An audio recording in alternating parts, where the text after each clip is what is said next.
Naharap sa kasong tax evasion ang ilang malalaking kumpanya at individual.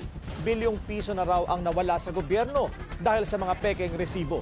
Narito ang agenda report ni Ivy Reyes. Kinasuhan ngayong araw ng Bureau of Internal Revenue ang 23 companies, 56 corporate officers at 17 public accountants dahil sa mahigit 1.4 billion pesos worth of tax deficiency. Hindi nagbigay ng pangalan ng BIR pero sinigurado nito na malalaking korporasyon ang involved dito. Ilan sa mga industriyang kasali sa tax evasion case na ito ay mula sa manufacturing, construction, food, electronics, entertainment, marketing at retail. Binigyan chance raw ng BIR ang mga nasasakdal pero hindi talaga makapagbigay ng resibo ang mga ito. Specifically, wala namang operations yung mga korporasyon na ito kundi magbenta lamang ng resibo. Walang serbisyong ino-offer, walang produktong binebenta, kundi yung resibo lamang mismo talaga. Nag-establish ng corporation, nire-register sa SEC, nire-register lahat to make it appear that these corporations are legitimate. Pero sa totoo, walang operasyon nito. Nasa 20 years na raw ang mga ghost operations na mga ito pero ngayon lang daw nakapaghain ng kaso ang BIR. Nahirapan daw kasi silang sundan ang mga gawa-gawang pangalan at addresses na nakaregister sa Securities and Exchange Commission. Hundreds of billions na raw ang kabuuang amount na nawala sa gobyerno dahil sa paggamit ng ganitong modus.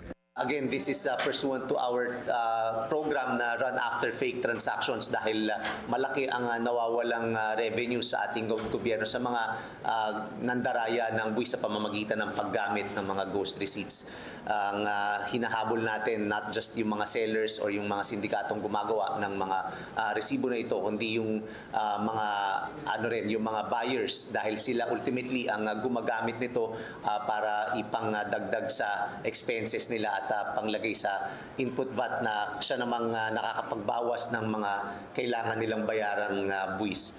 Samantala, ongoing na rin ang investigasyon laban sa mga content creator at online seller na hindi nagde-declare ng kanilang taxes. Ayon kay Dumagi, iginigiit daw ng mga influencer na wala silang kinikita online pero iba raw ang napapatunayan ng kanilang third-party sources. Well, unang-una, nagugulat sila kasi minsan sasabihin nila wala silang kinikita. Pero sa totoo lang, nakukuha namin yung mga information na yan. Chine-check din namin yan kung magkano ang nireport yung income sa amin at kung magkano yung tax na binayaran. Kadalasan dun sa mga content creators, wala man lang revenues na nire-report.